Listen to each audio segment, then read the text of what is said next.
मणिकर्णिका घाट पर खून के आंसू बहे। कृष्णा ने सत्य को सामने लाकर कहा, अब नहीं सहे। नक्कटा की आत्मा को शांति का संदेश दिया, चंदन से श्राप तोड़ा और जीवन का दीप जलाया। पानी की लहरों में डर था गहरा, कृष्णा की आंखों में था शक्ति का पहरा।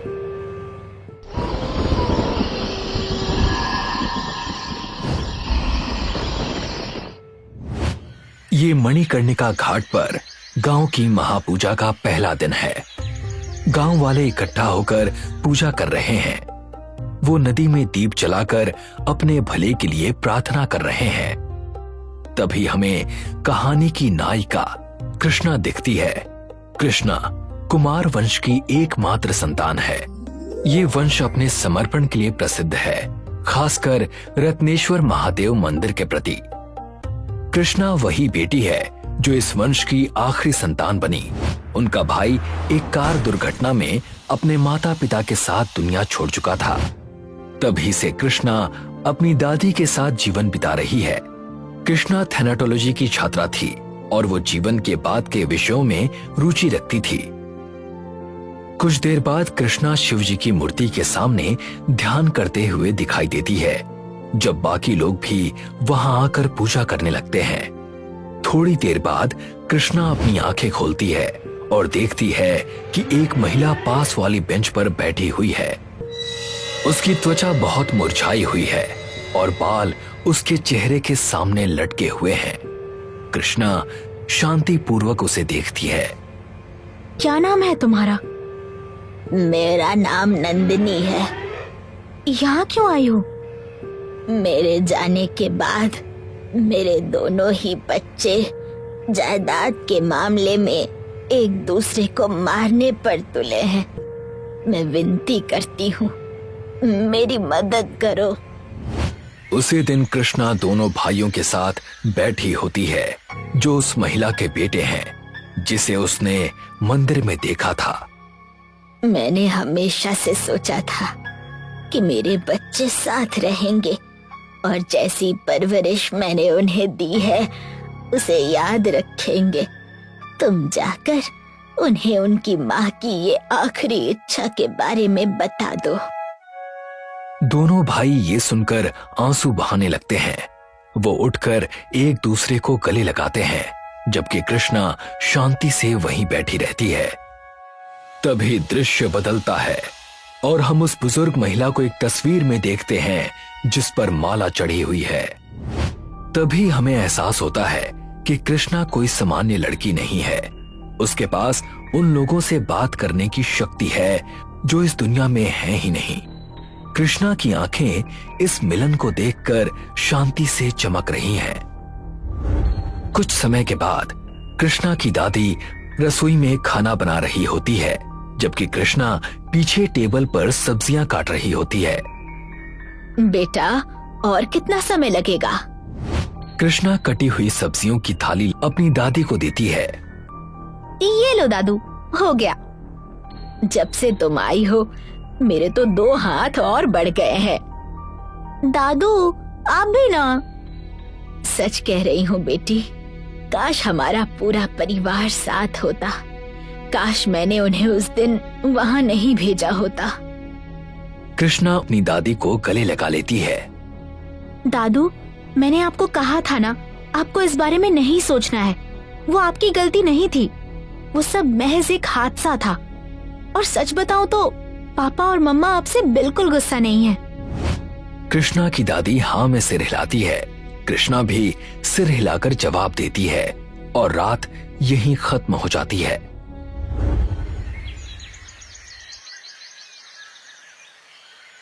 अगले दिन कृष्णा मंदिर पहुंचती है, जहां वो सामने एक व्यक्ति को बैठा हुआ देखती है। उसकी पूरी शर्ट खून से सनी हुई है और उसकी शर्ट की जेब से एक मंगलसूत्र लटक रहा है। वो सीधे कृष्णा की आंखों में देख रहा है। कृष्णा रुक जाती है और उसे घूर कर देखती है। वो पहली बार मृत शरीर को देखकर असहज महसूस करती है।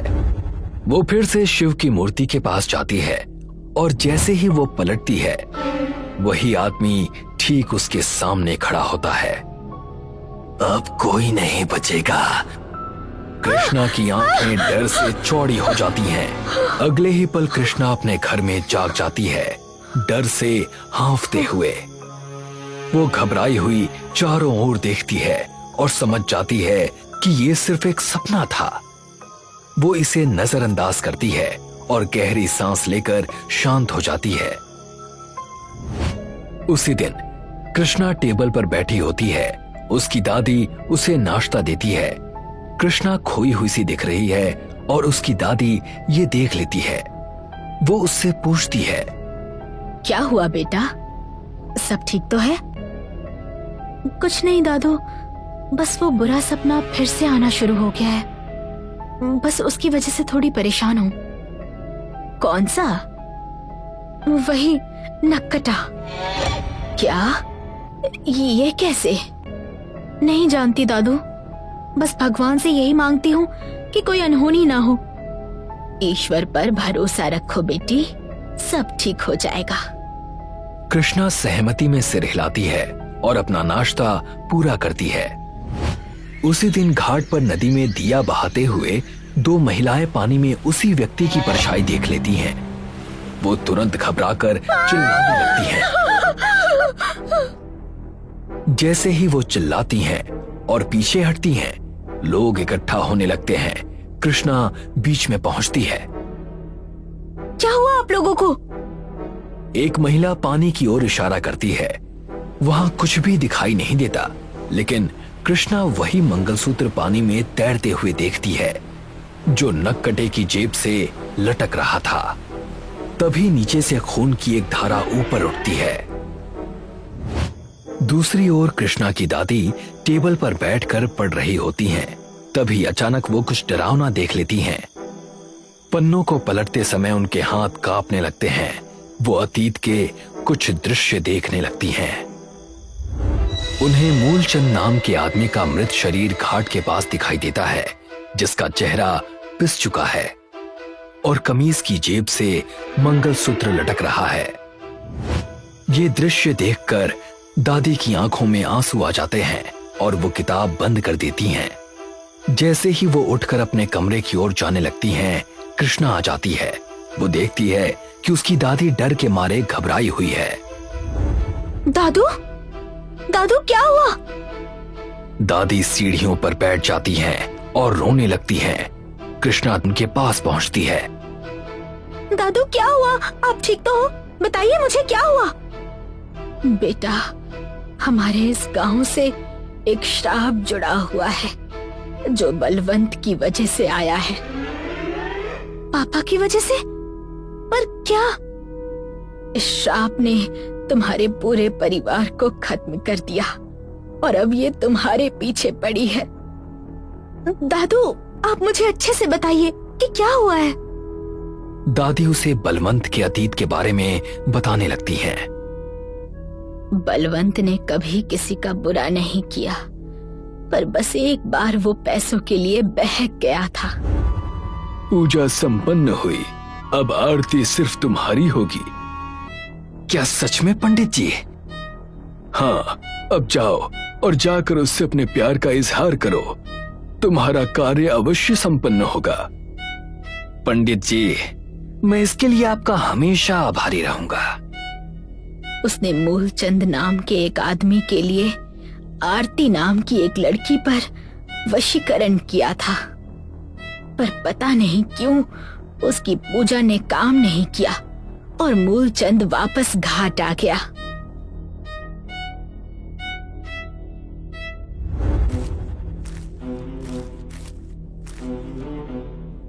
ढोंगी पंडित, तूने कहा था कि अब आरती सिर्फ मेरी होगी और उसके लिए मुझसे 20 लाख रुपए भी लिए, पर ऐसा तो कुछ हुआ ही नहीं। मैं तुझे छोड़ूंगा नहीं। बलवंत एक बहुत बड़ा साधु था। उसके भक्त उसकी बुराई सहन नहीं कर पाए और जैसे ही उसने उसे नुकसान पहुंचाने की कोशिश की, वहां की भीड़ ने उसे कुचलकर मार डाला।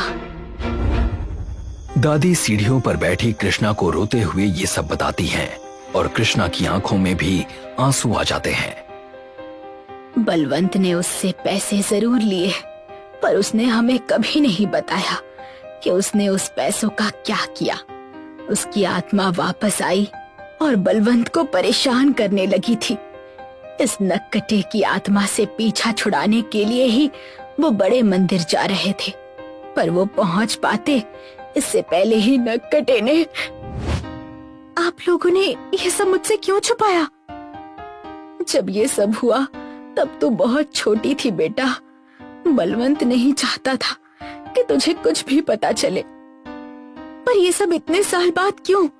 इतने सालों से उसकी आत्मा कहाँ थी? मूलचंद की आत्मा सिर्फ कुंवारी लड़कियों को अपना शिकार बनाती है। आने वाली गंगौर पूजा उसके लिए सबसे बड़ा दिन है, अपने शिकार को अंजाम देने के लिए। और शायद इसीलिए वो अपने साथ हुई ज्यादती का बदला कुंवारी लड़कियों को वश में करके लेना चाहता है। अगर ऐसा है तो मैं इसका सामना करूंगी। मैं हमारे गांव को इस श्राप से मुक्ति दिलाऊंगी। नहीं नहीं बेटा, तू ऐसा कुछ नहीं करेगी। तू मेरे वंश की आखिरी निशानी है। अगर तुझे भी कुछ हो गया तो मैं अपने आप को माफ नहीं कर पाऊंगी। दादू, मुझे कुछ नहीं होगा, आप बिल्कुल फिक्र मत कीजिए। दादी उसे देखती है और उसे कसकर गले लगा लेती है। उसी रात मंदिर में सन्नाटा है और ठंडी हवा धीरे धीरे धुंधली रात में बह रही है। जब कृष्णा मंदिर में पहुंचती है, ये पहली बार नहीं है जब वो इतनी रात गए मंदिर में आती है। इससे पहले भी वो कई बार यहाँ आकर अन्य आत्माओं से बातचीत कर चुकी है, लेकिन इस बार वो अपनी खुद की लड़ाई लड़ रही है। वो मंदिर के कोने में बैठकर ध्यान लगाने लगती है। वो पवित्र श्लोकों का उच्चारण करने लगती है और जल्दी ही ये महसूस करती है कि उसके सामने एक परछाई प्रकट हो रही है। वो अपनी आंखें खोलती है। वो अपने सामने कोई और नहीं बल्कि नक्कटे को देखती है, जिसका चेहरा विकृत है। क्यों आए हो फिर से इस आयाम में? तेरे बाप ने मुझसे झूठ बोला, मुझसे फरेब किया। उसके भक्तों ने मिलकर मुझे मार डाला। उसके फरेब और गांव वालों के गुस्से की सजा अब इस गांव की हर एक कुंवारी लड़की भुगतेगी। क्या किया था पिताजी ने तुम्हारे साथ? उसने मुझसे पैसे लिए और मुझसे वादा किया कि जिस लड़की को मैं चाहता हूँ वो मुझे मिल जाएगी, पर ऐसा कुछ नहीं हुआ। उसने मुझे धोखा दिया। झूठ। नक्कटा उसकी तरफ गुस्से से देखता है, जबकि कृष्णा के चेहरे पर साहस साफ दिखाई देता है। और इसी समय अतीत की पूरी कहानी सामने आती है। उस दिन मूलचंद पूजा के बाद मंदिर से निकलकर आरती के घर नहीं बल्कि मुन्नी के पीछे गया था, जो कि एक 16 वर्ष की बच्ची थी। उसने छल से मुन्नी की चीजों को आरती का बताकर वशीकरण कराया था। दूसरी तरफ बलवंत मंदिर में ध्यान कर रहा था, जहां उसे ये सारे दृश्य दिखते हैं कि कैसे मूलचंद ने उसे धोखा दिया और अपनी हवस के लिए एक जवान लड़की को प्रभावित किया। बलवंत गुस्से में उठता है। मूलचंद, तूने मेरी शुद्ध साधना का गलत इस्तेमाल किया। तूने मुझसे आरती के नाम का झूठ बोला। मैं तेरी बातों में आ गया क्योंकि मुझे लगा कि तू उस बेचारी वैश्या को मान दिलाना चाहता है और बिना पैसे या किसी स्वार्थ के तेरे लिए उस पर वशीकरण किया। पर तूने अपने हवस के चलते मेरी शक्तियों का गलत इस्तेमाल किया, और वो भी एक नाबालिग बच्ची के लिए। मैं ये नहीं होने दूंगा। बलवंत मंदिर के खंभे से बंधा रक्षा धागा तोड़ देता है, जिसे उसने वशीकरण के लिए बांधा था। बलवंत सभी को बताता है कि मूलचंद ने क्या किया था। इसका असर साफ दिखाई देता है। मूलचंद को मुन्नी के साथ छेड़छाड़ करने के कारण लोग पीटते हैं। जब वो गुस्से में घाट आया और लोगों द्वारा उसकी मौत हुई, तब बलवंत ने उसकी आत्मा को एक चंदन के टुकड़े से बांध दिया था। मूलचंद को समझ में आ जाता है कि अब कृष्णा को पूरा सच पता है, और मूलचंद गुस्से में उसकी तरफ देखता है। तो ये थी तेरी सच्चाई।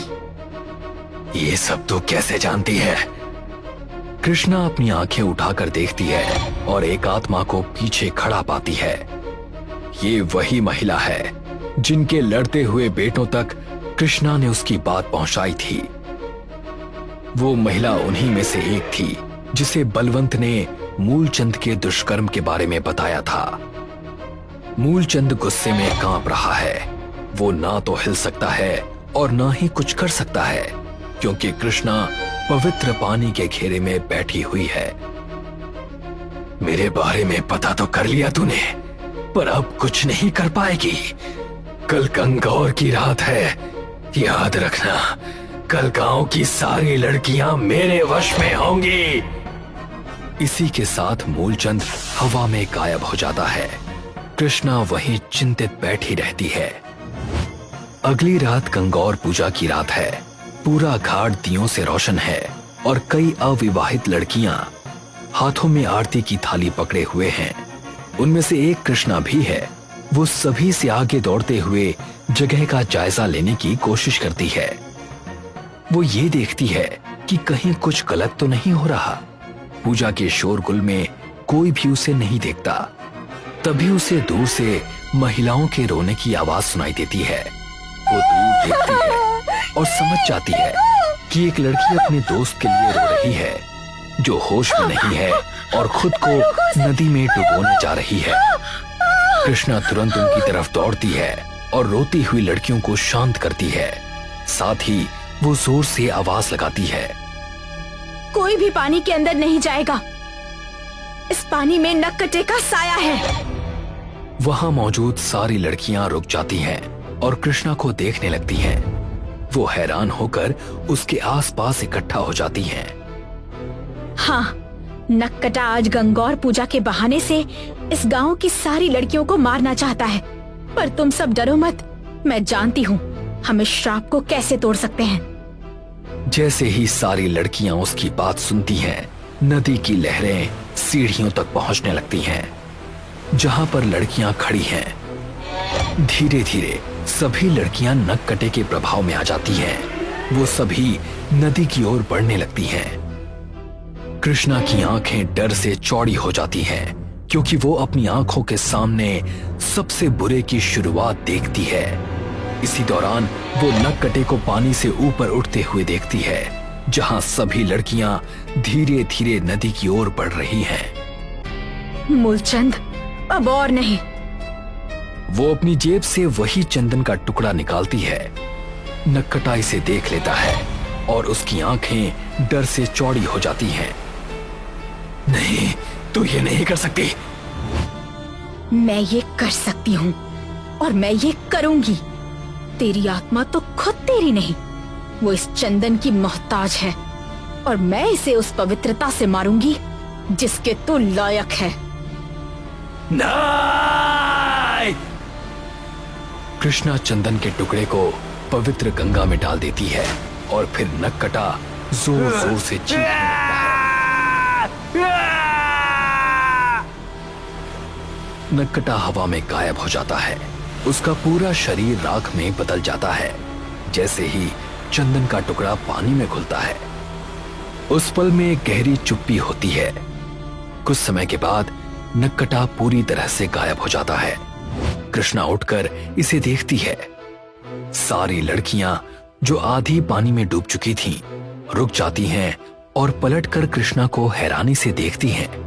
कृष्णा उन्हें देखती है और मुस्कुराते हुए सिर हिलाती है, ये जताते हुए कि वो सुरक्षित है। कालो अस्मि लोकक्षकृत प्रमाणम ऋते अधिकम हृदयेन शास्त्रम तेनात लोक शक्तिकालीन दुर्लभ देव्यांश।